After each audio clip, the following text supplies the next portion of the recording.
देखो बेटा कौन सा है क्वेश्चन नंबर 7। देखो 7 क्या दिया हुआ है, ABCD इज ए रोम्बस। ठीक है, तो एक ABCD रोम्बस बना दो, A B C और D, ये एक रोम्बस हो गया। ठीक है, so that diagonal AC bisect angle A as well as angle C and diagonal BD bisect angle B as well as angle D। ये कह रहा है AC जो है वो इसको बाइसेक्ट कर रहा है, मतलब ये एंगल 1 और एंगल 2 ये बराबर आना चाहिए, ये एंगल 3 और एंगल 4 भी बराबर आना चाहिए, और यही सेम काम हमको BD डायगोनल के लिए भी करना है। ठीक है, तो गिवन में तो क्या आ जाएगा, रोम्बस ABCD, और टू प्रो में क्या आ जाएगा, टू प्रो में आ जाएगा angle 1 is equal to angle 2, angle 3 is equal to angle 4, angle 5 is equal to angle 6, angle 7 is equal to angle 8।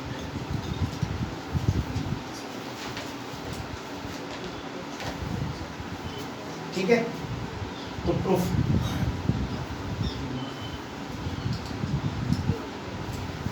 में हम क्या लिखेंगे, since AB is equal to BC, तो इन ट्राइंगल ABC अगर AB और BC बराबर है तो angle 2 is equal to angle 4। ठीक है, ये equation number 1। Since AB parallel BC and AC transversal, तो angle 1 is equal to angle 4, alternate interior angle, ये इक्वेशन नंबर 2। फ्रॉम 1 एंड 2 4 2 भी 4 के बराबर है और 1 भी 4 के बराबर है, तो angle 1 is equal to angle, ये इधर का बराबर हो गया। ऐसे ही उधर का करना है हमको, 2 इज इक्वल टू 4 दिया हुआ है,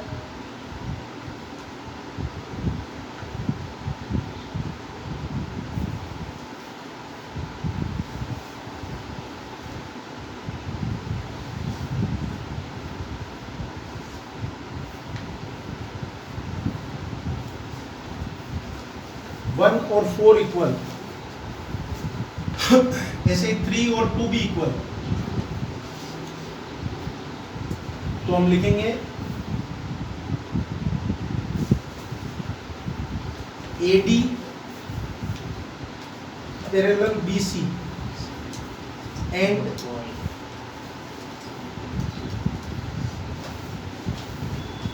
AC ट्रांसवर्सल,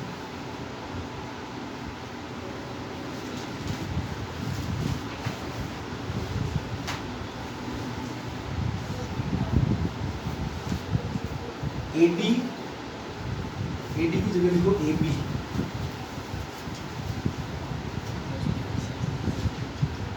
और AC transversal, angle 3 angle 2 is equal to angle 3, ये हो गया आपका थर्ड। ये भी अल्टरनेट इंटीरियर एंगल। तो अब की बार फ्रॉम फर्स्ट एंड थर्ड,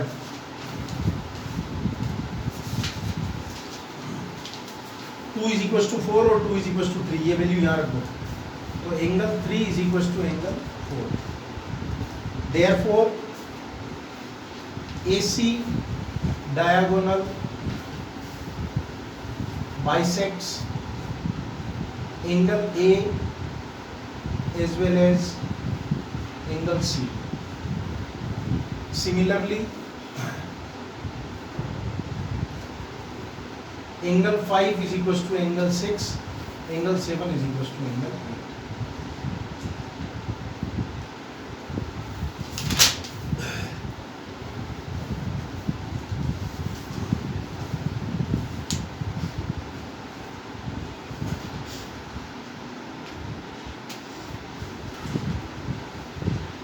देखो कैसा था, सुनो इजी है ये तो बहुत। A B C D, question number 8, A B C D is a rectangle, ठीक है।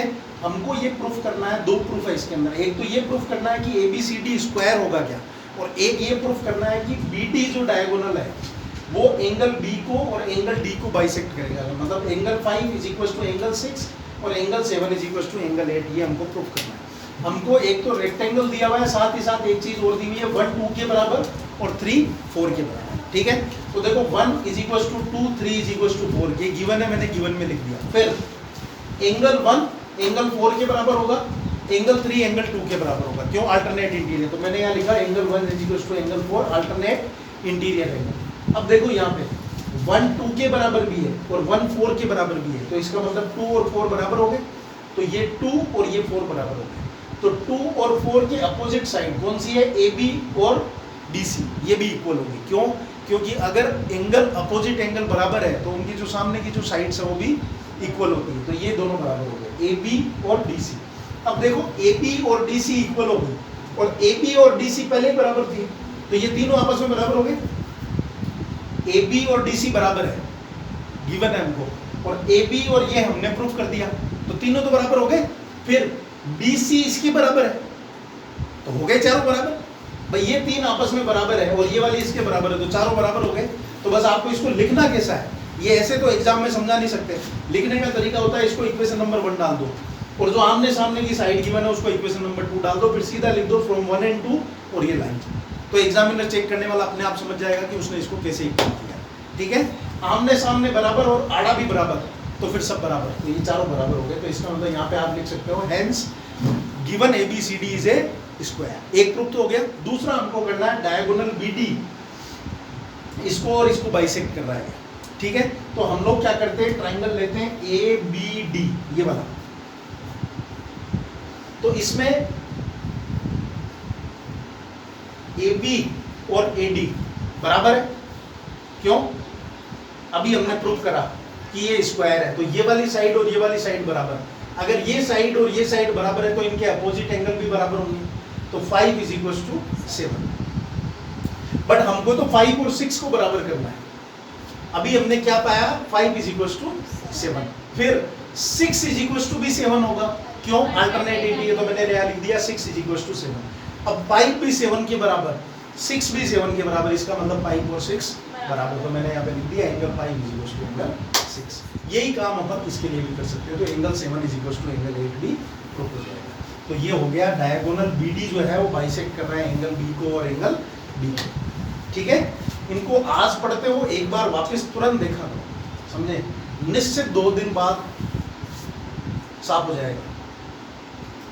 तुरंत समझो और फिर उसका वापस तुरंत रिवीजन करो। ज्योमेट्री का यही नियम है। अगर 1-2 दिन के अंदर अंदर अगर आपने उसको नहीं देखेगा तो आपको कुछ नहीं समझ में आना है। आप फिर टीचर के माथे आ जाओगे, बोलो सर ये वाला चैप्टर पूरा समझाओ। और सिर्फ टीचर के बताने से कुछ नहीं होगा। मैं बार बार कहता हूँ आईक्यू लेवल बढ़ाओ। ये तो समय आजकल कैसा चल रहा है कि सब पैसे का खेल है। टीचर एक बार नहीं 10 बार बता देगा, उसके क्या जोर आ रहा है। पर जीवन में अगर आगे बढ़ना है तो आईक्यू लेवल बढ़ाना पड़ेगा। Grasping capacity. बाहर जाते हैं तो कितने 150 बच्चे एक क्लासरूम में बैठते हैं और बहुत हाई फीस है। तो वहाँ जो जितना जल्दी कैच कर जाता है वो जीत जाता है, और बाकी के वो रिपीट बेस चलते रहते हैं। वो बड़े बड़े इंस्टीट्यूट चलते हैं उन कमजोर बच्चों के बेसिस पे, क्योंकि उनको समझ आता नहीं। वो अपना फिर रिवीजन और उनके पैसे लगते जाते हैं। बड़े बड़े इंस्टीट्यूट चलते ही उनके भरोसे हैं। जो बच्चे अच्छा कैच करते हैं उनकी तो फीसें ही माफ हो जाती है। तो इसलिए ये थोड़ा सा इसके पीछे लगा दो। तो इसका एक ही फंडा है, उसको तुरंत पढ़ो। आज पढ़ा है अपन ने क्वेश्चन, ये 2 पढ़े 3 पढ़े, ये तुरंत देख लोगे तो लर्न रहेगा। अदरवाइज ये सब भूल जाओ। देखो अगला क्वेश्चन, देखो क्वेश्चन नंबर 9 है ना। देखो क्या है, पढ़ो।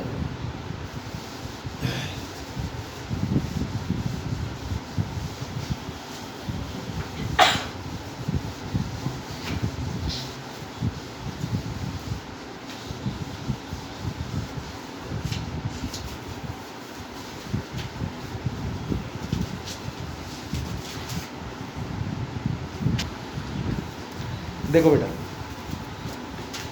क्या दिया हुआ है। सबसे पहले तो क्वेश्चन समझा लो। क्वेश्चन ऐसा था कि A B C D is a parallelogram, ठीक है। फिर वो कह रहा है बी डी डायगोनल के ऊपर 2 पॉइंट लो पी और क्यू, और इस तरीके से ले रहे हैं कि ये जो डिस्टेंस है डी पी और बी क्यू बराबर हो, मतलब इधर से भी इतना छोड़ के इधर से भी इतना छोड़ के। तो हमको गिवन में एक चीज मिल गई D P is equal to B Q, ये मैंने यहाँ लिख भी दिया। आप इसके साथ चाहो तो ये भी लिख सकते हो parallelogram A B C D comma parallel, दो चीजें अपने को गिवन है। एक क्योंकि अपन पैरेललोग्राम की भी बार बार जरूरत पड़ती है, कभी अल्टरनेट इंटीरियर के लिए, और ये अगर ये सादा क्वाड्रिलेटरल होता तो क्वेश्चन ही सॉल्व नहीं होता। तो ये तो हमको गिवन का काम हो गया। फिर इसने प्रूफ में क्या पूछा है, प्रूफ में इसके 5 चीजें हैं, ये वाला ये वाला ये वाला, ऐसा 5 चीजें। तो अपने 5 को छोड़ो, एक एक पकड़ो। पहला ये कह रहा है एपीडी और सीक्यूबी, इसको आप कॉन्ग्रुएंट प्रूफ करो। तो एपीडी है कहाँ, पहले तो ढूंढो। एपीडी ये वाला ऊपर वाला छोटा ट्रायंगल दिख रहा है, फिर है सीक्यूबी ये नीचे वाला छोटा ट्रायंगल, ठीक है। अब इन दोनों की खासियत देखो, इनमें क्या क्या है कॉन्ग्रुएंसी जैसा, पहले सोच लिया करो, पहले लिखना नहीं, पहले सोच लो फिर लिखो ताकि इजी हो जाता। तो देखो मैं बता देता हूँ तुमको, ये वाली साइड और ये वाली साइड बराबर, क्यों? क्योंकि पैरेललोग्राम की अपोजिट साइड इक्वल होती है। फिर बी क्यू और डी पी, ये भी इस ट्रायंगल की साइड है, ये इस ट्रायंगल की साइड है, ये दोनों बराबर गिवन है हमको। तो ये साइड और ये साइड बराबर, ये कहाँ से आई, ये हमको गिवन है क्वेश्चन में। तो 2 साइड हो गई, और इन दोनों के बीच का ये वाला एंगल और इधर इन दोनों के बीच का ये वाला एंगल, ये भी बराबर है, अल्टरनेट इंटीरियर एंगल। तो सिंपल है, कौन सा नियम लग गया, एस ए एस। अब आप चाहो तो इधर से लिखो, चाहो इधर से लिखो। पहले बी क्यू डी पी के बराबर, फिर ये वाला एंगल इसके बराबर, फिर ये साइड इसके बराबर। तो ये सब मैंने यहाँ पे लिखा। तो by S A S triangle APD और सीक्यूबी बराबर हो गया, ये आपका पहला प्रूफ। फिर इसने सेकंड में पूछा था एपी और सीक्यू को बराबर प्रूफ करो। तो कहाँ है एपी, ये रही एपी, और सीक्यू कहाँ है, ये रही सीक्यू। तो देखो अभी हमने ये फर्स्ट और सेकंड ट्रायंगल कॉन्ग्रुएंट प्रूफ करा, ये उनकी साइड है। तो जब 2 ट्रायंगल कॉन्ग्रुएंट प्रूफ हो जाते हैं तो उनके सब पार्ट बराबर होते हैं, उनके सारे एंगल बराबर, उनकी सारी साइड्स बराबर। तो हमको यहाँ से क्या मिल जाएगा, बस इतना सही लिखना है, बाई सीपी सी डी। तो ये भी प्रूफ हो गया, ये आपका सेकंड नंबर।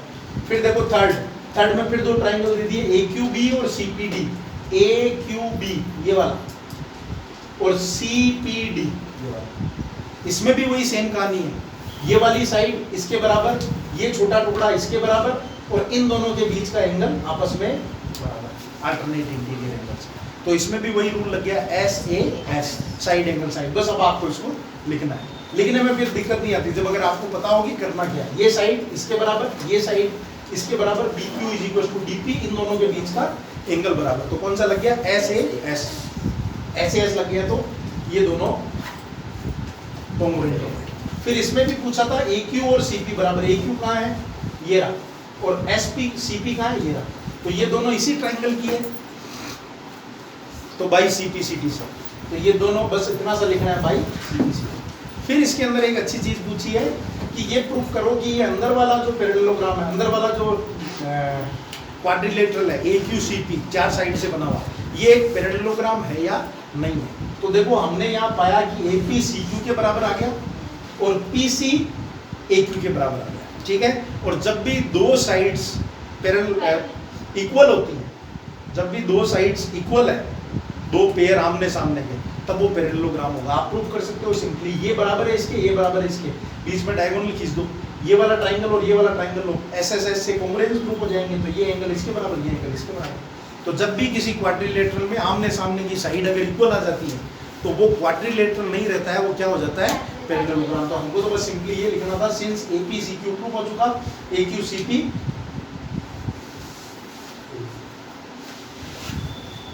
तो ए क्यू सी पी क्या हो गया, एक पैरेललोग्राम, ठीक है। ये इतने क्वेश्चन, अब इसके लास्ट शायद 2 या 3 क्वेश्चन रिमेनिंग बचे, ठीक है ना, ओके।